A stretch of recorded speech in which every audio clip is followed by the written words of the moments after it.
चलिए मेरे प्यारे बच्चों, हम बात कर रहे थे the statistical basis of thermodynamics. आपने इससे रिलेटेड सभी इंपॉर्टेंट डिफिनेशंस एंड डेरिवेशंस आपने देखा। अगर नहीं देखे तो आई बटन में लिंक मिल रहा है, आप जाकर सिंपली देख सकते हैं। हमारा स्टार्ट हो चुका है। जितने भी ऑब्जेक्टिव क्वेश्चंस होंगे उसके बारे में हम चर्चा करेंगे और मोस्ट इंपॉर्टेंट क्वेश्चंस के बारे में भी चर्चा करने वाले हैं। चैट सेक्शन में आप लोग सब लोग लिख लीजिए, जितने भी लोग यहाँ पर उपस्थित हुए हो, बोलो जितने भी चीजें पढ़ाई गई सबको समझ में आ गया। अगर पिछली चीजें नहीं समझ में आई तो आज के लेक्चर में आपको नहीं समझ में आएगा, क्योंकि जितने भी पीछे की जितनी भी चीजें हमने पढ़ी है सबका कॉम्बिनेशन इसमें होने वाला है। चलिए शुरू करते हैं। सब लोग तैयार हो? सब लोग तैयार हो? सबसे पहला क्वेश्चन लिखेंगे। सबसे पहला क्वेश्चन क्या बोल रहा है, बहुत ध्यान से समझिएगा। पहला क्वेश्चन क्या रहा है, 3 similar coins are tossed for a large number of times. कोई 3 कॉइन्स है ना, सिमिलर है, कोई 3 सिमिलर कॉइन्स है जो कि टॉस किए जा रहे हैं लार्ज नंबर ऑफ टाइम्स, कई बार टॉस किए गए। कहा जा रहा है the probability of getting 2 head and 1 tail uppermost, जिसमें प्रोबेबिलिटी जो निकालनी है कि 2 टेल की और 1 हेड की अपर मोस्ट आने की प्रोबेबिलिटी क्या होगी, यही हमको फाइंड करना है। बहुत सिंपल है, बहुत सिंपल है। यहाँ पर टोटल नंबर ऑफ पार्टिकल क्या है, total number of particle equal to कितना दिया जा रहा है, 3 कॉइन्स हमारे टॉस किए जा रहे हैं तो 3। समझ में आया? अगर हम प्रोबेबिलिटी निकालें तो कितना हो जाता है प्रोबेबिलिटी, जैसे कहा जा रहा है 2 हेड की तो हमारा 1 टेल की, 2 हेड की और 1 टेल की। अगर आप सिंपल से समझें, अगर प्रोबेबिलिटी हम निकालें तो क्या होता है, फैक्टोरियल n अपान में r का फैक्टोरियल n माइनस r का फैक्टोरियल और मल्टीप्लाई 1/2 रेज टू पावर, यानी ये फार्मूला होता है। इस पे रखेंगे फैक्टोरियल n की वैल्यू रखेंगे 3 फैक्टोरियल अपान में r मान लो हेड है, मान लो हेड आने की प्रोबेबिलिटी r है, तो यहाँ पर देख कितना रहा है कि the probability of getting 2 head, 2 head आने की प्रोबेबिलिटी 2 है, तो मतलब इसकी वैल्यू मान लीजिए 2 है। n माइनस आर क्या हो जाएगा, 1 होगा, मतलब टेल की प्रोबेबिलिटी, मतलब टोटल में से r घटा दीजिए, 2 का फैक्टोरियल मतलब 1 ही आएगा। मतलब अगर 3 कॉइन्स है जिसमें 2 अगर हेड आ रहे हैं, 1 अगर आपका टेल आ रहा है, सिंपल सा 1 ही तो बचेगा। तो आप क्या करोगे, 2 फैक्टोरियल n में से 3 माइनस 2, चाहे इसको अगर 1 रखते 3 माइनस 1 करते फिर भी 2 ही आता। मल्टीप्लाई में 1/2 रेज टू पावर, कितने नंबर ऑफ पार्टिकल है 3, कितने हो जाएंगे फैक्टोरियल 3 अपान में फैक्टोरियल 2 इंटू में फैक्टोरियल 1 मल्टीप्लाई में 1/2 रेज टू पावर 3। फैक्टोरियल 3 के लिख सकते हैं 3 मल्टीप्लाई में 2 मल्टीप्लाई में 1 अपान में 2। फैक्टोरियल 2 की वैल्यू होती है 2 इंटू 1, 1 की फैक्टोरियल 1 ही आता है। 2 से 2 कैंसिल, 2 रेज टू पावर 3 कितना होता है, 2 2 जा 4 3 जा 8, कितना आ गया 3/8। मतलब जो प्रोबेबिलिटी निकली दैट इज 3/8। अगर आप ऑप्शन ही इसमें देखना चाहें तो option number B is correct, option B is correct. So note down करते चले। यहां तक सबको समझ में आ गया, क्लियर? अब दूसरे क्वेश्चन के बारे में चर्चा करते हैं। दूसरा क्वेश्चन क्या कर रहा है, दूसरा क्वेश्चन कर रहा है n similar coins are tossed for a large number of times. कोई n कॉइन्स हैं, मान लो अब की बार नंबर ऑफ पार्टिकल्स 3 2 1 नहीं दिया गया, अब n पार्टिकल्स दे दिए गए, n कॉइन्स दे दिया गया। मान लीजिए n कॉइन्स है, are tossed for a large number of times, वो टॉस किए जा रहे हैं लार्ज नंबर ऑफ टाइम्स, मतलब कई बार टॉस किए जा रहे हैं। If A denote that the head fall uppermost while B denote that the tail fall uppermost, यदि A जो है वो हेड को डिनोट कर रहा है, B जो है वो टेल को डिनोट कर रहा है अपरमोस्ट पे, अपरमोस्ट आने पर, तो then the probability of the combination एक power r b power n minus r is, तब a की power r b power n minus r का कॉम्बिनेशन में जो प्रोबेबिलिटी होगी, अब ये कॉम्बिनेशन पूछ रहा है एक power r b power n minus r के कॉम्बिनेशन में आपको ऑप्शन दिया जा रहा है कि NCR इंटू 2 की पावर n, NCR अपान 2 की पावर n एंड 2 की पावर n अपान में NCR क्या होगा ये आपको बताना। चलिए देख लेते हैं। यदि नंबर ऑफ पार्टिकल्स या नंबर ऑफ कॉइन्स कितना दिया जा रहा है n ना, हमें प्रोबेबिलिटी निकालनी है। कैसे निकालते हैं, प्रोबेबिलिटी क्या होती है, प्रोबेबिलिटी जिसमें ये जो है वो डिनोट कर रहा है हेड की प्रोबेबिलिटी, बी जो डिनोट कर रहा है वो टेल की प्रोबेबिलिटी डिनोट कर रहा है। अब मैं टोटल प्रोबेबिलिटी निकाली तो कैसे निकालते हैं, फैक्टोरियल n अपान में n अपान में r factorial n minus r का फैक्टोरियल मल्टीप्लाई में 1/2 raise to power n, formula यही है। ये वैल्यू जो होती है वो होती है NCR की वैल्यू 1/2 पावर n, या फिर इसे लिख सकते हैं NCR/2 की पावर n। ये प्रोबेबिलिटी आई, जो कि ऑप्शन नंबर हमारा कितना सही है, option number C is right. तीसरा क्वेश्चन कह रहा है इन द एबव क्वेश्चन, जो आपने ये पहले वाला क्वेश्चन देखा, above question the minimum probability of combination 1 power r big power n minus r is, minimum probability क्या होती है। मतलब ये तो आपने देख लिया, अगर हमें बताना हो मिनिमम प्रोबेबिलिटी इसमें से क्या होगी, मिनिमम प्रोबेबिलिटी मतलब 0 होगी, 1 होगी, 2 पावर n होगी, 1/2 पावर n होगी। ऐसे तो देख के बता सकते हो 1/2 की पावर n मिनिमम प्रोबेबिलिटी, क्योंकि हमने ऑलरेडी आपको प्रूव भी करा चुका है कि जो मिनिमम प्रोबेबिलिटी आती है वो 1/2 पावर n आती है। अब कैसे आती है फिर से एक बार आप लोग देख लेंगे, हम यहाँ पर बताएंगे। हम जानते हैं जो प्रोबेबिलिटी होती है P equal to factorial n upon में n माइनस r का फैक्टोरियल मल्टीप्लाई में r का फैक्टोरियल, चाहिए पहले लिखे चाहिए पहले लिखे कोई दिक्कत नहीं, 1/2 पावर n इतना होता है। हम बताए थे कि इफ फॉर मिनिमम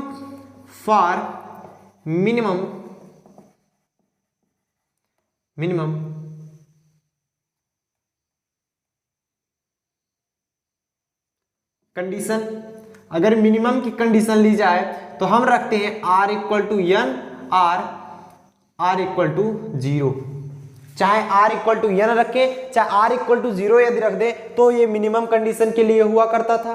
आप सभी जानते हो यदि r इक्वल टू n/2 था तब जाकर वो मैक्सिमम कंडीशन के लिए था। r इक्वल टू n रखिए या फिर r इक्वल टू 0 रखिए, एक ही बात आएगी। p equal to factorial n upon में r की वैल्यू मान लो n ही रख दे रहे हैं, क्या रखेंगे n माइनस n का फैक्टोरियल, r की जगह क्या रखे हमने n का फैक्टोरियल मल्टीप्लाई में 1/2 पावर n में से n गया 0, फैक्टोरियल n अपान में 0 का फैक्टोरियल n का फैक्टोरियल मल्टीप्लाई में 1/2 पावर n से n कैंसिल, 0 के फैक्टोरियल की वैल्यू आती है 1, तो ये क्या आ जाएगा 1/2 पावर n t की वैल्यू। तो मिनिमम प्रोबेबिलिटी जो आई वो कितनी आ गई 1/2 पावर n। ऐसे 0 रखेंगे r की जगह, जब 0 रखेंगे तो ये 0 हो जाएगा, ये भी 0, फैक्टोरियल n अपान फैक्टोरियल n कैंसिल हो जाएगा, 1/2 पावर n बचा रहेगा। सो फटाफट से नोट डाउन करें, सब बच्चे नोट डाउन करें, फिर हम चलते हैं फोर्थ क्वेश्चन की तरफ। सब बच्चे फटाफट नोट डाउन करें, टेक ए स्क्रीनशॉट सून। सो चलिए अब हम देखते हैं फोर्थ क्वेश्चन की तरफ, लेकिन उससे पहले 3 क्वेश्चन में किसी को कोई प्रॉब्लम हुई, सब लोग फटाफट से चैट सेक्शन में लिखो, किसी कोई प्रॉब्लम, सब लोग लिखो, मैं देख रहा हूं चैट सेक्शन। नो प्रॉब्लम, समझ में आया। अरे यार बच्चों बहुत सिंपल था, इसमें था ही क्या, बहुत सिंपल था, ये बेसिक सी चीजें थी ना, तो इसमें कोई न्यूमेरिकल्स लगाने थे, बस आपको फार्मूला पता होना चाहिए, बस आप लगा पाओगे। चलो फोर्थ क्वेश्चन की तरफ हम लोग आगे बढ़ते हैं। फोर्थ क्वेश्चन क्या कर रहा है, फोर्थ क्वेश्चन थोड़ा ध्यान से देखेंगे।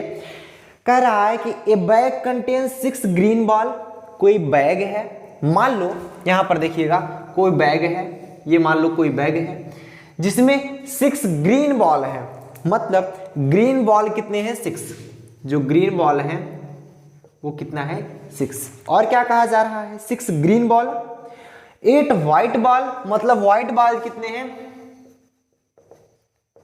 8, एंड और दिया जा रहा है इसमें 8 white ball and 10 black ball, और इसमें ब्लैक बॉल की संख्या 10 है। यहां तक तो हमने कर लिया। अब इसमें पूछा क्या जा रहा है, कह रहा है इसमें थोड़ा ध्यान से आप लोग दिमाग लगाइए कि बहुत सिंपल है, इसमें भी कुछ नहीं है। If A ball is drawn from A bag, drawn मतलब उसे खींचना होता है, लेकिन यहां पर निकालना होगा। यदि हमें बॉल को निकालना होगा बैग में से, if A ball is drawn from bag, what is the probability of its being either white और ब्लैक। अब मैं ग्रीन की बात नहीं कर रहे हैं यहां पर, अगर हमें निकालना होगा, सिर्फ आपको जो ऑप्शन दिया जा रहा है वो सिर्फ ब्लैक एंड व्हाइट में पूछा जा रहा है। अगर तीनों में दिया होता आइदर ग्रीन व्हाइट और ब्लैक, तो आप तीनों में निकालते, बट आपको दिया जा रहा है कि आपके एक बैग है जिसमें 6 ग्रीन के बॉल हैं, 8 व्हाइट के बॉल हैं एंड 10 ब्लैक बॉल हैं। ठीक, अब इसमें से इस बैग से में से अगर हमको बिना देखे हुए बैग में से यदि हमें बॉल को निकालना होगा, तो ब्लैक एंड व्हाइट में से कौन सा होगा उसकी प्रोबेबिलिटी निकालनी है।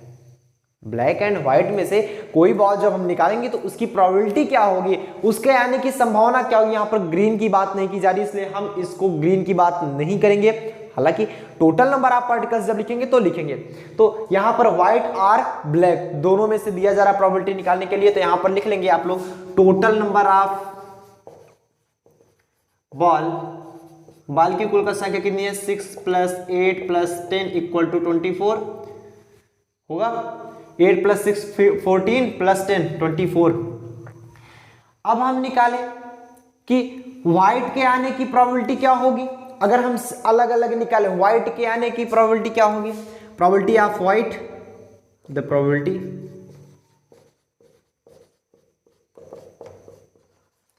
ऑफ व्हाइट बॉल की जो प्रोबेबिलिटी होगी वो कितना होगी, जितना नंबर है उसका, हमने तो यही बताया ना, जितना नंबर है, मान लो यहाँ पर 8 नंबर है बटे कुल संख्या, कुल बॉलों की संख्या कितनी है 24 लिख दिए। अगर यहीं पर निकाला जाए the probability of black ball की कितनी है, ब्लैक बॉल कितनी है 10/24। तो हमें यहां पर कह रहा है कि दोनों में से कोई एक बॉल निकालना है, मतलब ब्लैक या व्हाइट में से हमें, हालांकि तीनों गिवन है, ग्रीन भी है, ब्लैक भी एंड व्हाइट भी है, हम निकाले तो उसमें से ब्लैक एंड व्हाइट में से प्रोबेबिलिटी क्या होगी। हालांकि आप ग्रीन भी निकल सकता है, उसकी प्रोबेबिलिटी में नहीं पूछा जा रहा है, सिर्फ आपको चूज करना है ब्लैक एंड व्हाइट में से क्या प्रोबेबिलिटी होगी। तो हम निकालेंगे प्रोबेबिलिटी ऑफ ब्लैक और व्हाइट, निकालेंगे क्या लिखेंगे, probability of black plus probability of white. दोनों की यदि प्रोबेबिलिटी को हम ऐड कर दें, इस बॉल को आने की संभावना प्लस व्हाइट बॉल के आने की संभावना को अगर हम ऐड कर दें तो उस बॉल के आने की संभावना हो जाएगी ब्लैक एंड व्हाइट दोनों में से। अगर हमें तीनों में से कहा था तो हम तीनों की ऐड करते, अगर हमें कहा था कि आइदर ग्रीन व्हाइट और ब्लैक तो आप तीनों की प्रोबेबिलिटी को ऐड करते। हम प्रोबेबिलिटी ऑफ ब्लैक बॉल कितने हैं 10/24 प्लस में व्हाइट बॉल कितने हैं 8/24, मतलब बॉल नहीं है ये, इनकी प्रोबेबिलिटी है। 24 हमारा एलसीएम हो जाएगा, देखिए कितना हुआ 10 + 8 मतलब 18/24, और ये कितना हो जाएगा हमारा 6 3 जा 18, 6 4 जा 24, 3/4 मतलब इसकी वैल्यू आई 3/4, प्रोबेबिलिटी जो आएगी 3/4। कोई ऑप्शन मिल रहा है, ऑप्शन मिल रहा है, option number D, option number D is right, option number D इसका सही होगा, नोट कर लीजिए। अब हम मूव करते हैं क्वेश्चन नंबर 5 की तरफ। बोलो यहां तक किसी को कोई प्रॉब्लम हुआ, चैट सेक्शन में सब लोग लिखो, सबको लोग लिखो, किसी कोई प्रॉब्लम, अगर प्रॉब्लम हो तो बता दो, कहां नहीं समझ में आया। ऐड वाला चलिए देख लेते हैं एक बार फिर से। देखिए कह रहा था कि हमारा एक बॉक्स है जिसमें 6 ग्रीन के बॉल्स हैं, जिसमें 8 व्हाइट के बॉल्स हैं, जिसमें 10 ब्लैक बॉल है। यहां तक तो सबको समझ में आ गया। अब इसमें कह रहा है टोटल नंबर आप बॉल निकालेंगे, आपको कह रहा है कि हमने एक बॉल निकाला बिना देखे हुए उसमें से, तो उसमें से ब्लैक होगा या व्हाइट होगा उसकी संभावना बता दो हमको। ग्रीन वाले की संभावना पूछी नहीं गई, सिर्फ ब्लैक एंड व्हाइट की संभावना पूछी गई। हम क्या करेंगे, पहले टोटल नंबर ऑफ पार्टिकल्स निकालेंगे या टोटल नंबर ऑफ बॉल्स निकालेंगे, कितना है 24, और फिर उसके बाद एक एक की प्रोबेबिलिटी निकालो, व्हाइट की प्रोबेबिलिटी निकालो, ब्लैक प्रोबेबिलिटी, दोनों में से पहले व्हाइट की प्रोबेबिलिटी मालूम निकाल लो, ब्लैक के आने की संभावना क्या है, दोनों की संभावना को यदि जोड़ दिया जाए तो दोनों में से आने की संभावना मिल जाएगी। तो प्रोबेबिलिटी ऑफ ब्लैक और white, probability of black plus probability of white, दोनों की प्रोबेबिलिटी रख के ऐड कर दिया, हमारा वैल्यू आ जाएगी 3/8। क्वेश्चन आपका क्या कर रहा है, नेक्स्ट क्वेश्चन कर रहा है the probability that from 2 dice, ध्यान समझिएगा, the probability that from 2 dice the sum of either 7 और 11 इज ऑब्टेन्ड। बहुत इंपॉर्टेंट क्वेश्चन है, इस चीज को जरूर पढ़िएगा। ये क्वेश्चंस इस प्रकार के क्वेश्चंस पूछे जाते हैं जिसमें थोड़ी पावर होती है ना, बहुत सिंपल भी है, कोई ऐसा नहीं है कि आपको बहुत हार्ड क्वेश्चन है, बस समझना दिक्कत करता है, बच्चे समझ नहीं पाते हैं, सबसे बड़ी प्रॉब्लम यही होती है उनकी। तो आप लोग क्या कीजिए, सबसे पहले अपनी समझ को बढ़ाइए, कोई क्वेश्चन क्या कर रहा है पहले समझने का प्रयास कीजिए, क्वेश्चन कह क्या रहा है, आखिर क्वेश्चन क्या कर रहा है फिर से समझिए। The probability that from 2 dice, कोई 2 डाइस है जिसमें से जो प्रोबेबिलिटी है the sum of either 7 or 11। देखो आप लोग देखे होंगे ना, पासा जो होता है, पासा 2 होता है, साथ साथ खेला जाता है। तो उसमें कह रहा है दोनों पासे यदि हमारे उछाले जा रहे हैं, टॉस किए जा रहे हैं, तो उसमें से जो सम आ रहा है, एक तो 7 आ रहा है या फिर एक 11 आ रहा है। ये तो पूछा जा रहा है ना, the probability that from 2 dice the sum of either 7 और 11 इज ऑब्टेन्ड एज। मतलब जो प्रोबेबिलिटी होगी 7 या 11 के आने की प्रोबेबिलिटी, सम मतलब जोड़ना, जैसे पहले में हो सकता है 3 आ जाए, दूसरे वाले में 4 आ जाए। अरे देखो ऐसे ही तो बताते हो। मान लो 2 पासे हैं, मान लो 2 पासे हैं, 1 2 पासे, ठीक। वैसे पासे तो ये किसी तरफ से दिखेंगे नहीं, हमारी आर्ट बहुत मजबूत है, इसलिए 2D में ही दिखते, कभी 3D में हो नहीं पाते। तो पासे कैसे होंगे, मान लो 1 2 3 इसमें आ गया, 1 2 3 4 इसमें आ गया, फिर भी 7 आ रहा है। बोलो आ रहा है कि नहीं आ रहा। हो सकता है कि 6 इसमें आ जाए, 1 2 3 4 5 6, इसमें हो सकता है 1 ही आ जाए, फिर भी 7 हो गया। तो ऐसे ऐसे 7 में और 9 में, 7 में और 11 में आने की प्रोबेबिलिटी क्या होगी, संभावना क्या होगी, ये हमको बताना है। चलिए निकाल लेते हैं। देखो 2 डाइस दिया जा रहा है, 2 डाइस, 1 डाइस के पास कितने अल्टरनेटिव होते हैं, 1 डाइस है 6 अल्टरनेटिव, 6 अल्टरनेटिव ना, तो 6 फेज होते हैं। तो 2 डाइस के पास कितने हो जाएंगे, 2 डाइस हैव 36, या फिर पहले में 6 था, दूसरे में हैव 6, दूसरे वाले में भी 6 अल्टरनेटिव होंगे, या फिर इसे लिख सकते हो 36 अल्टरनेटिव। अब इसका मतलब कोई नहीं समझ पाया होगा। मतलब अगर 2 डाइस है तो उसमें 36 तरीके से आप लोग बता सकते हो। कैसे, मान लो 2 पासे हैं, ये एक ये है, दूसरा ये है। कैसे होगा 36 तरीकों से, एक बार एक ले लो, एक इसका एक, देखो इसका एक ले लो, इसका एक, अभी इसका एक ही चलने दो, 2 1 3 1 4 1 5 1 6 हो गया। एक बार इसका एक लिए, इसका एक आया, कितने प्रकार से मिले, 1 2 3 4 5 6, 6 कॉम्बिनेशन मिला, मतलब 6 अल्टरनेटिव। अब हम लेंगे दूसरे, ये इसका दूसरा लेंगे, जब यहां समझिएगा, यहाँ पर 2 कर देंगे, 2 1 2 2 2 3 2 4 2 5 2 6, फिर 3 1 3 2 3 3 3 4 3 5 3 6, फिर 4 1 4 2 4 3 4 4 4 5 4 6, ऐसे 6 तक ले जाओगे, 36 अल्टरनेटिव मिलेंगे। मिलेंगे कि नहीं मिलेंगे। मतलब इसका अगर हम एक की बात करें, इसमें 6 फेज हो सकते हैं इसके लिए, दूसरे वाले के लिए इसके लिए 6 फेज, तीसरे वाले के लिए 6, चौथे वाले के लिए भी 6, पांचवें वाले के लिए, ऐसे 6 मल्टीप्लाई में 6 हो जाएंगे। अगर यहाँ पर 3 डाइस होता 6 मल्टीप्लाई में 6 मल्टीप्लाई में 6 हो जाता, ये आप लोग जानते हो, कन्फर्म। अब यहाँ पर लिखेंगे cases in which sum of 7 is obtained,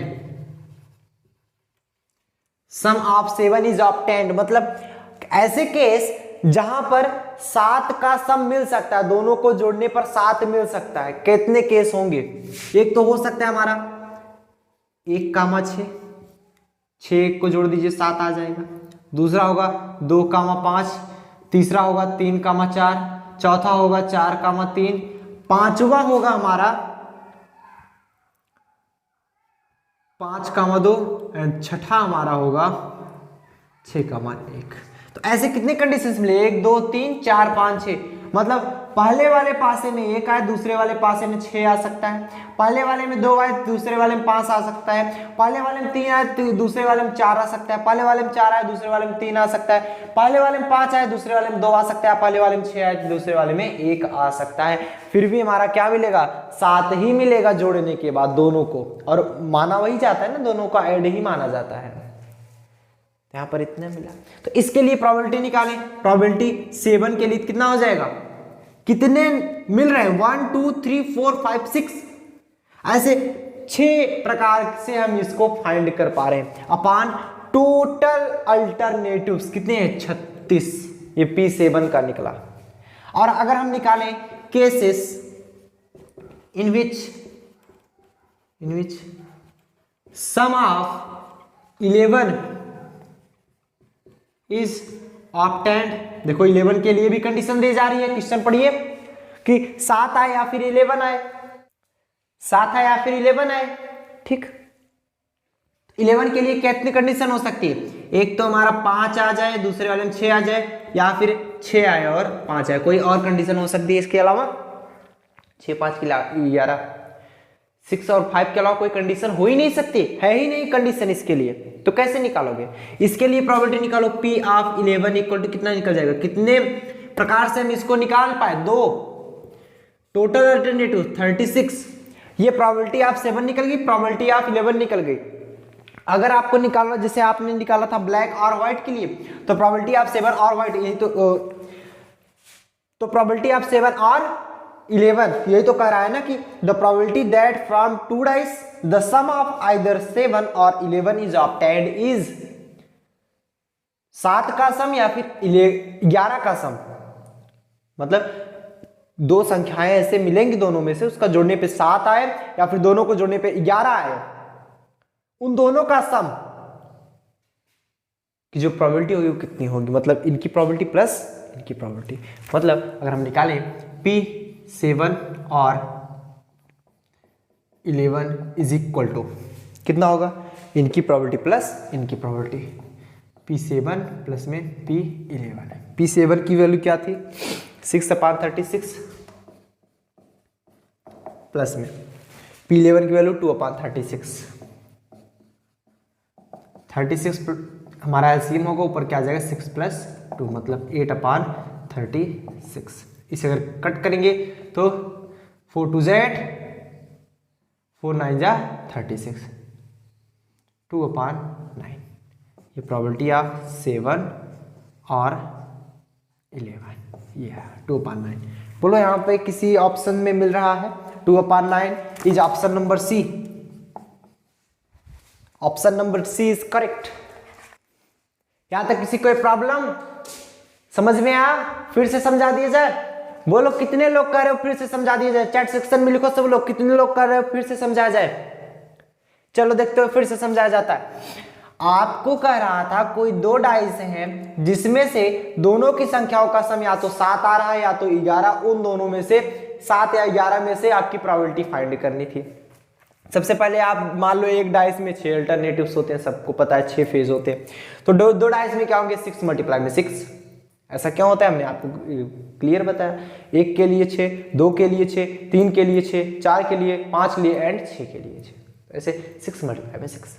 ऐसे 10 डाइस लेंगे 6^10 कर देंगे, 6 × 6 × 6 × 6 ऐसे करता चला जाएगा, ठीक। तो cases in which sum of 7 is obtained, ऐसे केस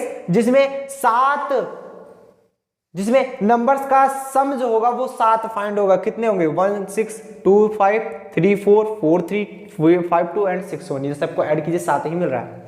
तो ऐसे 7 कॉम्बिनेशन हमको मिले, तो P7 के लिए निकालेंगे तो जितने कॉम्बिनेशन मिले वो 5 में जितने टोटल अल्टरनेटिव्स हैं। तो cases in which sum of 11 obtained, same to same यहां पर सिर्फ 2 ही मिलेंगे, 2/36। तो 7 या 11 का निकालना, दोनों का सम कर देंगे एंड वैल्यू हमारी 2/9 आ गई, जिसे यहाँ पर हमने किया था। सो यहाँ तक सब लोग फटाफट से नोट डाउन करेंगे, टेक स्क्रीनशॉट सुन। अब हम चलते हैं, मूव करते हैं क्वेश्चन नंबर 6। चलिए अब हम मूव करते हैं नेक्स्ट क्वेश्चन की तरफ। नेक्स्ट क्वेश्चन भी हमारे इंटरेस्टिंग होने वाले हैं, बहुत इंटरेस्टिंग क्वेश्चन लाए हैं आपके लिए। चलिए देखते हैं नेक्स्ट क्वेश्चन क्या कर रहा है। नेक्स्ट क्वेश्चन हमारा बोल रहा है कि what is the probability that is tossing a coin 10 times we get all hit. मतलब हमने कोई कॉइन्स लिया, उसको हमने 10 बार टॉस किया, किसी कॉइन्स को हमने 10 बार टॉस किया और 10 के 10 बार हिट आने की प्रोबेबिलिटी क्या होगी, मतलब कितनी संभावना होगी कि वो 10 के 10 बार हिट आ जाए, बताइए। वाह सर, ऐसे आने लगे तो हम लोग मैच जीत जाए ना, मजा आ जाए। तो प्रोबेबिलिटी हमको निकालनी है कि 10 के 10 बार हेड ही आने हैं आपके। मतलब एक कॉइन्स लीजिए, कॉइन्स को आपने 10 बार टॉस किया, 10 के 10 बार हेड आ गया, उसकी प्रोबेबिलिटी क्या होगी ये निकालना है। चलिए देख लेते हैं इसकी प्रोबेबिलिटी कैसे निकालेंगे। तो टोटल नंबर ऑफ पार्टिकल क्या दे रहा है, टोटल नंबर ऑफ पार्टिकल या कॉइन्स यहां पर दे रहा है, कितना दे रहा है 10। तो आपको 10 कॉइन्स दिए जा रहे हैं और 10 बार आपने टॉस किया तो हेड आ गया। तो number of upcoming, number of uppermost of head वो कितना है 10 हो रहा है। तो number of uppermost tail कितनी बार आया, एक भी बार नहीं आया, 0 बार आया। मतलब 10 बार आपने टॉस किया, 10 के 10 बार हेड ही आ गए। तो इसको हम total number of particle n से रिप्रेजेंट करते हैं। अपर मोस्ट इसको हम अगर r से रिप्रेजेंट करते हैं, ये क्या हो जाता है हमारा n माइनस r की वैल्यू। ठीक, टोटल में से हम r की वैल्यू घटा देंगे तो वो हमारा मिलता है टेल की। जरूरी है कि ये n माइनस r इसको कंसिडर कर दो, r की वैल्यू ये आ जाएगी, आपकी इच्छा चाहे जो मन करो। तो यहां से प्रोबेबिलिटी निकालेंगे, प्रोबेबिलिटी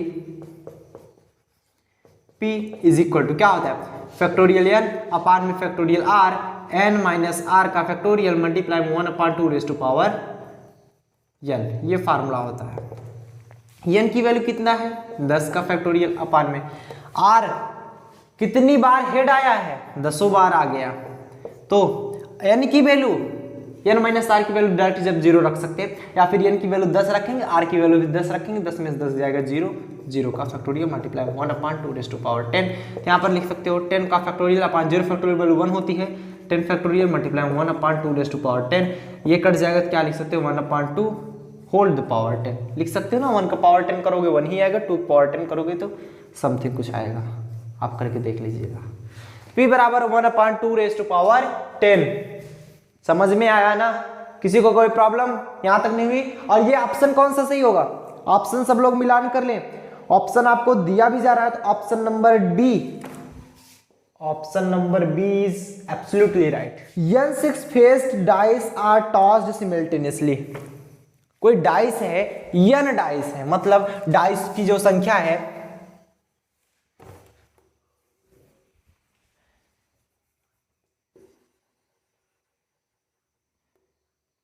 जो डाइस है, मान लीजिए पहला डाइस हो गया, ये दूसरा डाइस हो गया, ऐसे सो ऑन, n डाइस है, n dice.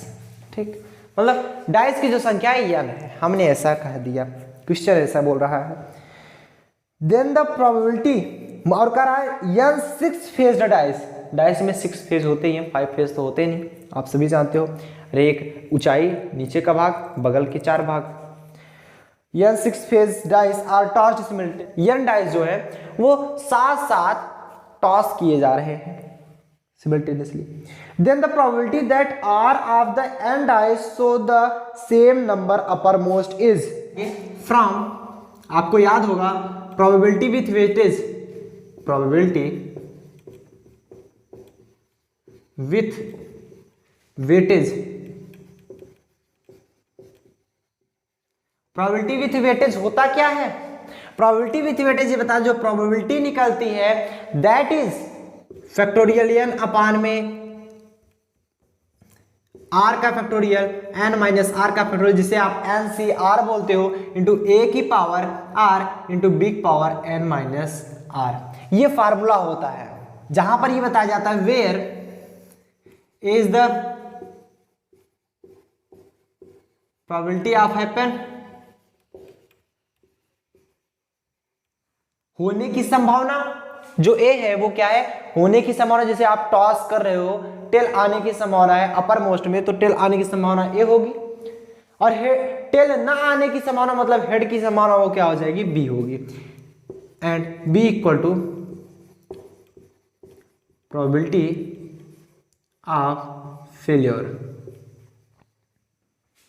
Probability of failure मतलब ए जो है वो होने की संभावना होती है, जैसे टेल अगर ऊपर आ रहा है तो टेल वो होने की संभावना होगी, टेल ऊपर नहीं आ रहा है तो वो ना होने की संभावना, हेड ऊपर नहीं आ रहा है तो ना होने की संभावना। यहां पर तो कोई डाइस है, एक डाइस को अगर जब हम उछालेंगे, सपोज दैट आपने एक डाइस लिया, उसे हमने उछाल दिया, जब आप डाइस को उछालोगे तो मिलेगा क्या, जैसे मान लो ये डाइस है आपका, ये आपका ऊपर एक आ गया, ऊपर क्या आ गया, सिर्फ एक, बाकी सब अगल बगल 2 3 4 5 6 वाले सब अगल बगल आए। ऊपर आपका एक आ गया अपर मोस्ट में, तो इसको होने की संभावना क्या होगी, probability of happen A equal to 1 upon total number of faces 6, और प्रोबेबिलिटी ऑफ फेल्योर मतलब अपर मोस्ट में ना आने की संभावना बी को रिप्रेजेंट करते हैं। 5 ऐसे फेज हैं जो कि ऊपर नहीं आए हैं, एक फेज ऊपर आया, 5 फेज नहीं आया, तो 5/6। तो यहाँ पर एक डाइस की बात करें तो ए की वैल्यू क्या रखेंगे 1/6, बी की वैल्यू 5/6, पी इक्वल टू इसे लिख सकते हैं एनसीआर, एनसीआर की वैल्यू इतनी लिखी जाती है, तो ए की जगह हम क्या लिखेंगे 1/6 पावर आर इंटू में बी की जगह रखेंगे 5/6 पावर n-r। नोट कर लीजिए। किसी कोई प्रॉब्लम समझ में आया, कोई n डाइस था और जो कि 6 फेज का ही था, तो उसमें हमें निकालना था कि then the probability that r of the dice show the same number of uppermost is, same number of uppermost दिखाएंगे, प्रोबेबिलिटी उन्हें ही निकालनी थी। यानी n जितने भी n पार्टिकल्स n डाइस थे सब अपरमोस्ट में सेम अगर क्वांटिटी दिखाएं तो उनकी प्रोबेबिलिटी इतनी होगी। कैसे निकालेंगे, प्रोबेबिलिटी विथ वेटेज यहाँ पर लगाएंगे, क्योंकि प्रोबेबिलिटी विथ वेटेज की कंडीशन ही यहाँ पर लगती है। फैक्टोरियल n अपान में r का फैक्टोरियल n माइनस r का factorial 1 power r big power n minus r, जब हम वैल्यू रखेंगे a बराबर probability of happen and b equal to probability of failure, तो होने की संभावना क्या है, जैसे मान लो ऊपर 1 आ गया या ऊपर 5 आ गया, सपोज दैट ऊपर अगर 5 आ गया, मत सोचिए यहाँ पर 1 इसलिए लिखा गया, ऐसा नहीं है। कोई आपका डाइस है,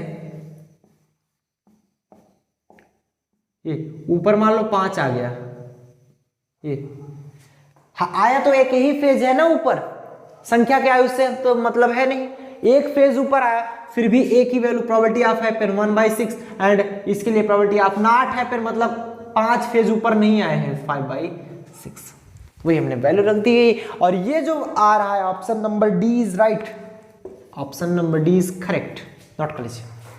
अब हम चलते हैं, मूव करते हैं नेक्स्ट क्वेश्चन तरफ, लेकिन उससे पहले आप लोग इतना नोट कीजिए और सब लोग बताइए क्या सबको समझ में आया, क्या सबको। तो चलिए मेरे प्यारे बच्चों अब हम नेक्स्ट क्वेश्चन की तरफ चलते हैं। बोलो सबको मजा आ रहा है कि नहीं, सब लोग लिखो चैट सेक्शन में आज के लेक्चर में मजा आ रहा है या नहीं, सबको कंफर्म होता है 100%। चलो आगे चलते हैं। अगला क्वेश्चन क्या कर रहा है, बहुत इंटरेस्टिंग क्वेश्चन है, ध्यान समझना। 4 distinguishable coins are tossed for a large number of times. 4 distinguishable coins है, मतलब number of coins, number of coins is equal to 4। चारों डिस्टिंग्विशेबल पार्टिकल है, हम उसे डिस्टिंग्विश कर सकते हैं, हम उसे अलग अलग कर सकते हैं। Are tossed for a large number of times, कोई कॉइन्स है, 4 कॉइन्स है जिसे कई बार हमने टॉस किया। Then the probability of most probable microstate is, सबसे अधिकतम माइक्रोस्टेट की प्रोबेबिलिटी क्या होगी वो पूछ रहा है। Probability of most probable state microstate की प्रोबेबिलिटी पूछ रहा है, मतलब सबसे ज्यादा प्रोबेबिलिटी किसकी होगी, मोस्ट प्रोबेबल। आप निकालते क्या हो, सिंस हम जानते हैं जो प्रोबेबिलिटी पी होती है, यहां पर लिख लो probability P equal to factorial n upon में r का फैक्टोरियल n माइनस r का factorial multiply 1/2 raise to power n for most probable microstate, क्योंकि मोस्ट प्रोबेबल माइक्रोस्टेट की प्रोबेबिलिटी हमें पूछ रहा है, तो मोस्ट प्रोबेबल माइक्रोस्टेट के लिए कंडीशन होती है r इक्वल टू n/2 और लेस के लिए क्या होती है r इक्वल टू 0 और r इक्वल टू n। तो मोस्ट प्रोबेबल स्टेट के लिए अगर हम निकालेंगे तो r इक्वल टू n/2। तो इक्वेशन इससे देखेंगे तो प्रोबेबिलिटी से इक्वेशन बना लेंगे, तो फ्रॉम इक्वेशन फर्स्ट r की जगह इसमें ले जाकर रख देंगे। हालांकि हम वैल्यू डायरेक्ट भी रख सकते थे, लेकिन डायरेक्ट रखने के बाद काफी बच्चे कंफ्यूज हो जाते हैं जो नहीं देखे होते हैं, और जो देखे होते हैं उनको तो पता ही है कि p इक्वल टू क्या हो जाएगा हमारा फैक्टोरियल n अपान में r की जगह क्या रखेंगे फैक्टोरियल n/2, ठीक। फिर n माइनस r, n की जगह क्या रखेंगे n ही, माइनस r की जगह n/2 का फैक्टोरियल मल्टीप्लाई में 1/2 raise to power n factorial n upon में n/2 का फैक्टोरियल और n-n/2 क्या हो जाएगा n/2 का फैक्टोरियल मल्टीप्लाई में 1/2 रेज टू पावर n की वैल्यू रख दीजिए कितना है सिंस लिख लेंगे n = 4 तो आप प्रोबेबिलिटी क्या आ जाएगी n की जगह रखेंगे 4 का फैक्टोरियल अपान में n/2 मतलब 2 का फैक्टोरियल एंड n/2 अरे 4/2 करोगे 2 का फैक्टोरियल ही आएगा ना मल्टीप्लाई में 1/2 रेज टू पावर 4 इसको जब सॉल्व करेंगे तो कितना आ जाएगा प्रोबेबिलिटी इक्वल टू फैक्टोरियल 4 को लिख सकते हैं 4 मल्टीप्लाई में 3 मल्टीप्लाई में 2 का फैक्टोरियल डिवाइड बाई 2 का फैक्टोरियल टू 2 फैक्टोरियल 2 मल्टीप्लाई में 1 मल्टीप्लाई में 2 का फैक्टोरियल 2 से फैक्टोरियल 2 कैंसिल हालांकि आपको 2 मल्टीप्लाई में 1 नहीं करते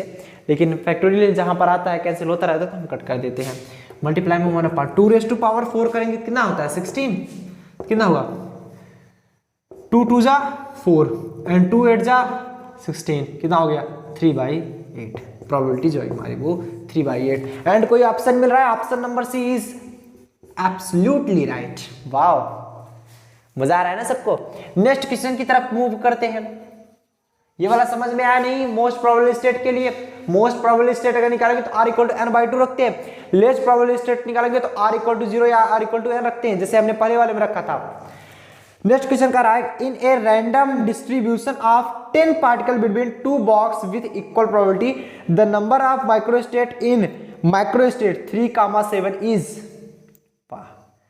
आज के क्वेश्चन में इंटरेस्टिंग है कह रहा है रैंडम डिस्ट्रीब्यूशन ऑफ 10 पार्टिकल ठीक between 2 box with equal probability मतलब हमें रैंडम डिस्ट्रीब्यूशन करना है 10 पार्टिकल का 2 बॉक्स में द नंबर ऑफ माइक्रोस्टेट का नंबर पूछ रहा है माइक्रोस्टेट 3,7 में 3,7 माइक्रोस्टेट में कितने माइक्रोस्टेट होंगे वो पूछ रहा है तो टोटल नंबर ऑफ लिख लेंगे total number of particle is equal to कितना दे रहा है 10 पार्टिकल अब 3,7 दिया गया मतलब इसका मतलब ये समझिए ये तो हमारा n की वैल्यू आई r की वैल्यू अगर 3 रखोगे तो n - r क्या हो जाएगा n - r बराबर 7 ये तो आप सभी जानते हो ना 3,7 दे दिया गया किसी एक की वैल्यू r मान लिया हमने r की वैल्यू अगर 7 माने होते तो n - r करते तो 10 - 7 बराबर 3 आता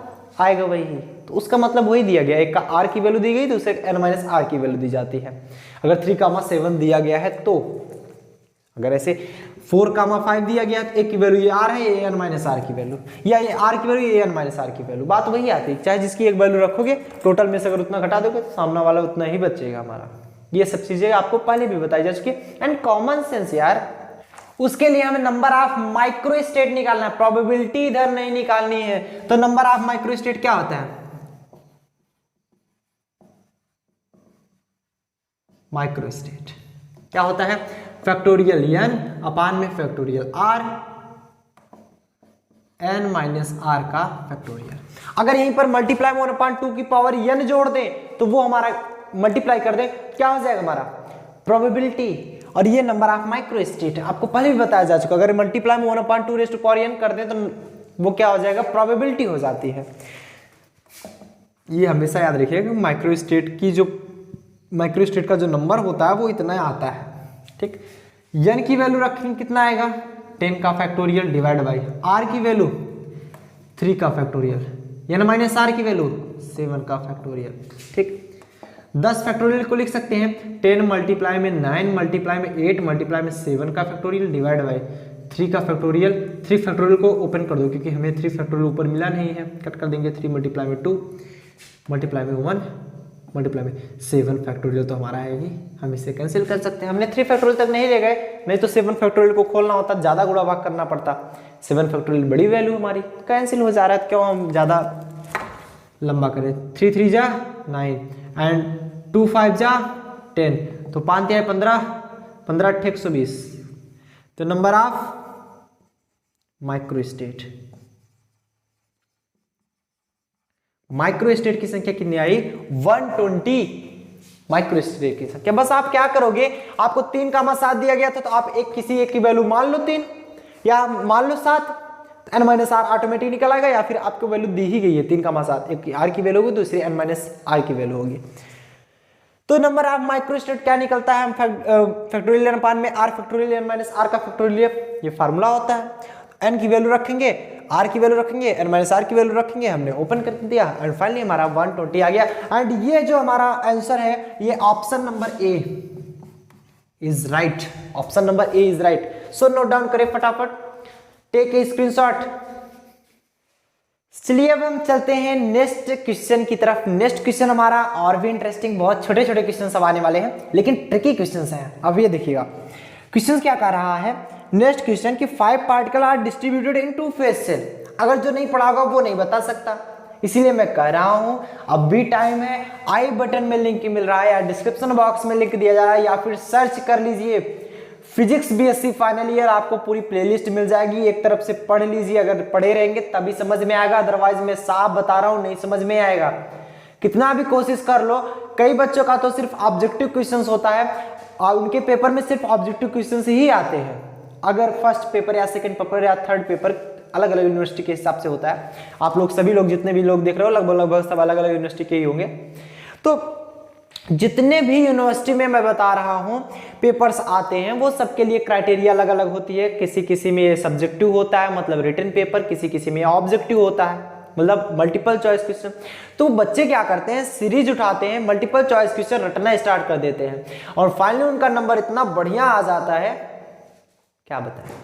उसका कारण क्या है, वो थियरी नहीं पढ़ते, और थियरी नहीं पढ़ोगे तो समझोगे कैसे। आपको कह दिया गया कि 5 पार्टिकल्स हैं जो कि डिस्ट्रीब्यूट किए जा रहे हैं, उसमें number of microstate and number of microstate निकालो।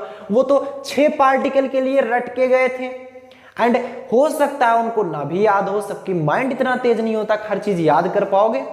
एंड सपोज दैट वो 6 पार्टिकल के लिए रट के गए हैं, अब आपको क्वेश्चन दे दिया गया 5 पार्टिकल के लिए, 4 पार्टिकल के लिए, 10 पार्टिकल के लिए, n पार्टिकल के लिए, क्या करोगे। वो क्या करते हैं, वो ऑप्शन अगर उससे मिलता जुलता जो अगर याद रहेगा तो लिख देंगे, नहीं तो बस आंखें बंद करके बस हे प्रभु सही वाले पे टिक लगवाया, टिक जिस पे लग जाता है उसे गोला लगा देते हैं। मैं साफ बता रहा हूँ यही काम करते हैं, इसीलिए मैं बता रहा हूँ आप लोग कभी भी इसके चक्कर मत पड़िए, सीरीज याद करने की कोशिश मत कीजिए। सीरीज तभी समझ में आएगी जब आपको टॉपिक समझ में आएंगे। किताब बढ़िया से पढ़ोगे, आप लोग बढ़िया से पूरा जितना भी पढ़ाया जाता है उसको पढ़ोगे, रिवीजन करोगे।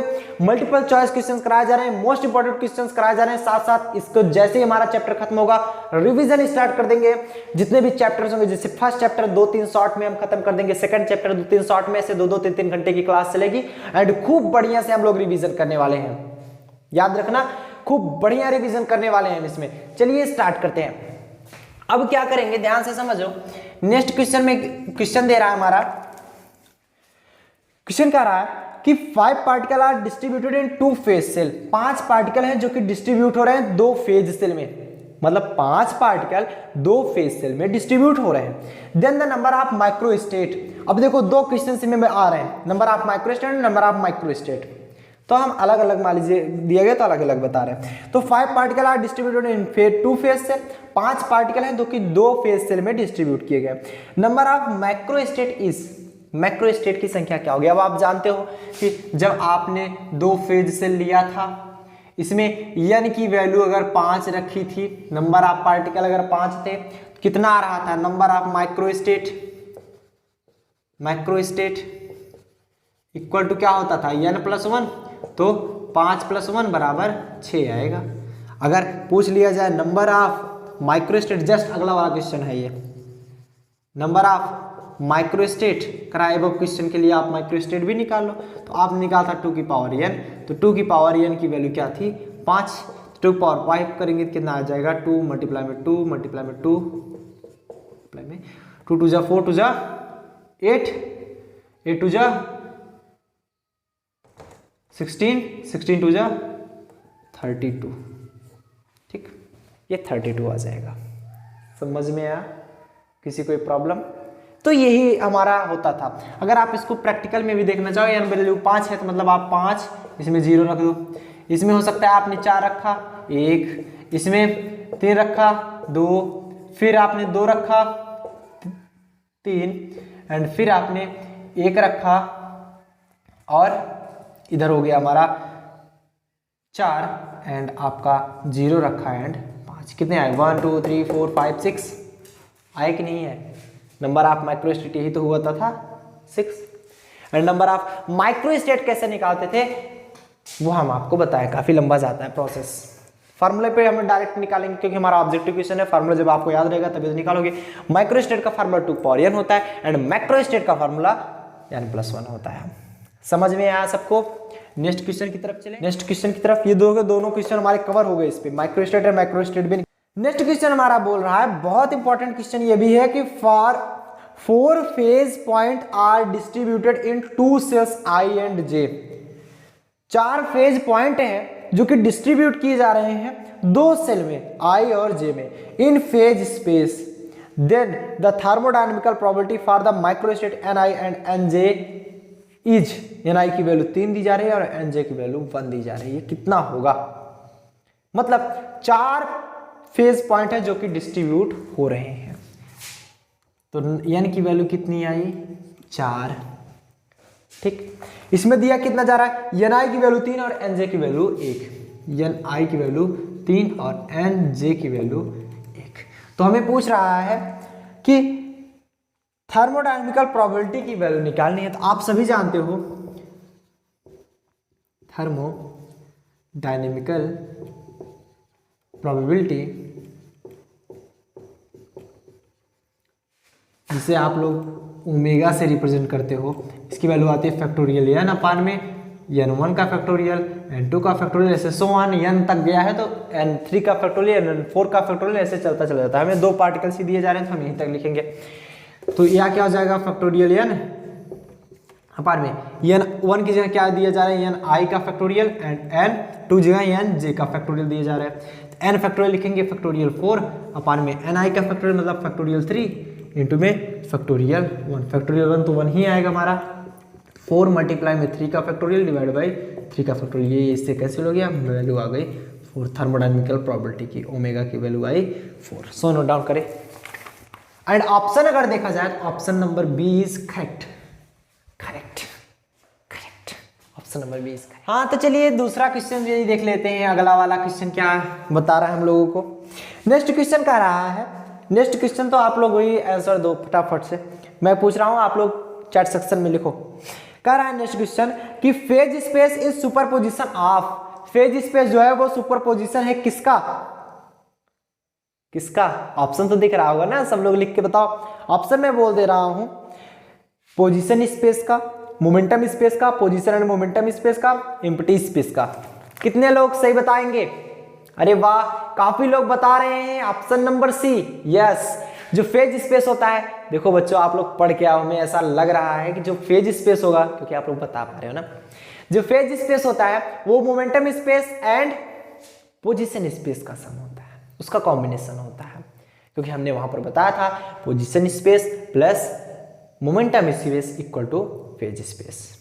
या फिर अगर आप बताएं पोजीशन स्पेस के लिए आपने कोऑर्डिनेट एक्स वाई जेड लिया था एंड मोमेंटम कोऑर्डिनेट के लिए आपने P X P Y P Z लिया था, तो पोजीशन कोऑर्डिनेट के लिए जो डी वी की वैल्यू निकाली थी वो डी एक्स मल्टीप्लाई में डी वाई मल्टीप्लाई में डी जेड थी।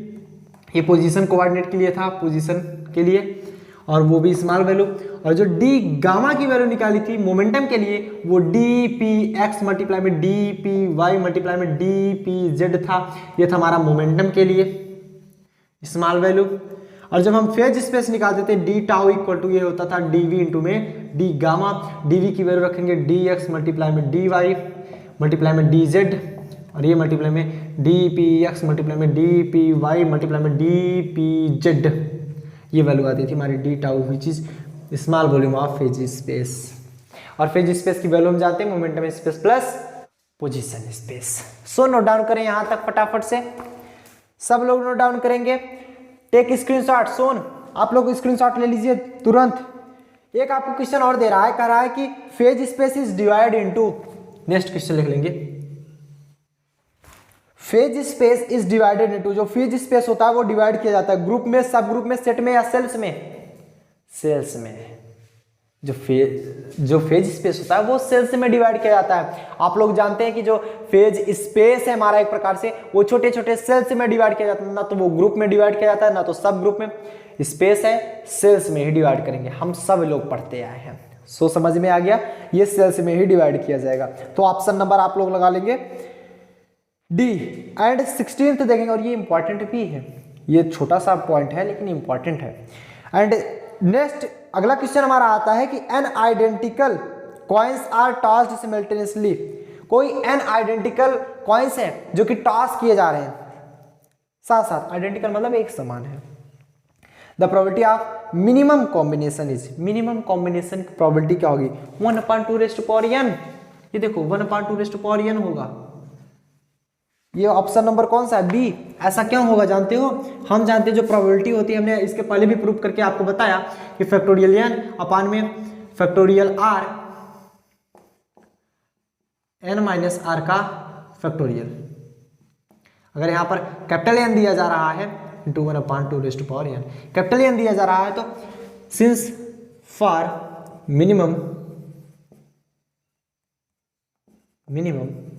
मिनिमम के लिए क्या होता है r equal to n by r equal to n और r इक्वल टू 0, दोनों में से चाहे जो रखते हैं। r इक्वल टू n रखे, r इक्वल टू 0 रख। मान लो r इक्वल टू, पिछली बार हमने n रखा था, आपकी बार 0 रख दे रहे हैं।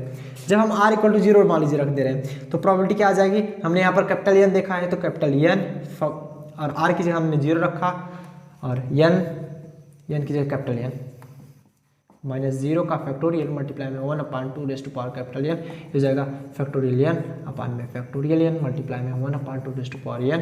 ये तो कैंसिल हो गया, बचा क्या 1/2 n। ये हमारा आंसर आएगा।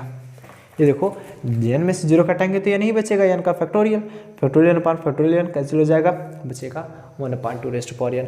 सो नोट डाउन करें आपका सबसे लास्ट क्वेश्चन। इसके बाद हम आगे चर्चा करेंगे, हालांकि काफी ज्यादा देर हो गया है, बच्चे बोरिंग हो जाएंगे, नहीं तो हम चलाते हुए 1 घंटे और ना, आप लोग की आदत पड़ जाएगी धीरे धीरे। अब लंबी क्लास चलेगी, ये ध्यान देना, जितने भी बच्चे बैठ के देख रहे हैं ना सब लोग जान जाओ, क्लास लंबी होने वाली है, घंटे 2 घंटे की, पढ़ना स्टार्ट कर दो। अब देखो लास्ट क्वेश्चन ये बताया जा रहा है, लास्ट क्वेश्चन है ये, लास्ट क्वेश्चन। वाह मजा आ गया सर, लास्ट क्वेश्चन देख करके। अभी एक और वीडियो आएगा इस पे, एक क्लास हम और लेंगे इस पे, इंपॉर्टेंट क्वेश्चंस ऐसे नहीं छोड़ने वाले, और क्वेश्चंस लेंगे। इस पे देखिएगा, ये क्वेश्चन कर रहा है if 12 particle are distributed randomly between 2 boxes A and B. यदि 12 पार्टिकल्स हैं, मतलब number of particle is equal to 12 are distributed randomly between 2 boxes A and B. A और बी बॉक्स में रैंडमली डिस्ट्रीब्यूट किए जा रहे हैं with equal probability. What is the probability of the distribution of 8,4? 8,4 की जो डिस्ट्रीब्यूशन की probability क्या होगी, 8,4 की यहाँ पर पूछा जा रहा है, 8,4 तो यहाँ पर बता दोगे। r की वैल्यू अगर मान लो 8 रख दिए, n माइनस आर की वैल्यू क्या आ जाएगी, 12 में से 8 घटा दो 4, ये हमने पहले भी बता दिया। r की वैल्यू अगर इसको रखो तो n माइनस आर की दूसरा आ जाएगा, r की वैल्यू इसको रखो n माइनस आर पहला आ जाएगा। तो ये आपके ऊपर डिपेंड करता है आप क्या रखते हो, वैल्यू तो हमारी सेम आएगी। यहाँ पर प्रोबेबिलिटी पूछी जा रही है, प्रोबेबिलिटी, वहाँ पर माइक्रो स्टेट पूछा जाता है, ये चीज़ ध्यान देना, जो चीज़ पूछा जाए उस पर गौर किया करो। क्या होता है फैक्टोरियल n अपान में factorial r, n minus are का फैक्टोरियल मल्टीप्लाई में 1/2 n। फैक्टोरियल n की वैल्यू 12 का फैक्टोरियल, फैक्टोरियल r की वैल्यू 8 का factorial, and n minus r की वैल्यू फैक्टोरियल 4 मल्टीप्लाई में 1/2 ठीक। तो 12 क्या लिख सकते हैं, 12 मल्टीप्लाई में 11 मल्टीप्लाई में 10 मल्टीप्लाई में 9 मल्टीप्लाई में 8 का फैक्टोरियल डिवाइड बाई 8 का फैक्टोरियल मल्टीप्लाई में 4 मल्टीप्लाई में 3 मल्टीप्लाई में 2 मल्टीप्लाई में 1 लिख सकते हैं ना। 4 को तो हम कट नहीं करेंगे, तो हम उसे एक्सप्लेन कर देंगे। तो 4 3 जा 12, 3 से 3 कैंसिल हो गया, 2 पंचे 10, कितना आ गया, 9 पंचे 45, 11 गुणे 45, यहाँ पर 1/2 तो ये 2 माइनस 12 हो जाएगा, ऊपर जाए 495 गुणे 11 में 45 गुणा करेंगे 495 ही आएगा ना, 2 माइनस 12 ये आपका आंसर आया। देखो अब इसी का आंसर जो बुक में हमने देखा था वो चेंज दिया जा रहा था, इसी का आंसर चेन दिया जाए। तो वो आप बुक पर मत जाइए, कभी कभी वो गलत छाप देते हैं, हालांकि ऑप्शन है ये। ऑप्शन अगर हम इसका दिखाएं, आप लोग देखिएगा कि option number B, option number B है इसका, जो बी है ऑप्शन है वो सही है, बट किताब में किसी में सी ऑप्शन दिया गया था। मैंने देखा ऐसे बहुत गलती करते हैं, किताब में भी सीरीज में भी। उसमें होता क्या, देखो समझना है, कभी कभी वो छापने में थोड़ा होता है मिस प्रिंटिंग, कि 12 वाला जैसे मान लो 15वां क्वेश्चन है, 15वां क्वेश्चन का सी लिखना है, गलती से बी प्रेस कर दिए, हो गया। आप लोग खुद पर कॉन्फिडेंस रखो यार, आप लोग इतने दिन पढ़े तो क्या पढ़े, खुद पर कॉन्फिडेंस रखो। मैंने फार्मूला लगाया, 100% यही आएगा, 100% यही आएगा, 100% का ठप्पा लगा दो मुहर। सो फटाफट से पहले नोट डाउन करेंगे आप लोग, नोट डाउन कर लिए। तो आज के लिए बस इतना है, आज का सेशन बस यहीं तक होगा। नेक्स्ट की क्लास जो हम लेंगे, इसके आगे के क्वेश्चंस लेंगे और इंपॉर्टेंट क्वेश्चंस लेने वाले हैं, फिर हम चलेंगे नेक्स्ट चैप्टर की तरफ। सो आप लोग फटाफट नोट डाउन करेंगे। मिलते हैं अगले वीडियो में, टिल देन बढ़िया से पढ़ाई करें। All the very best.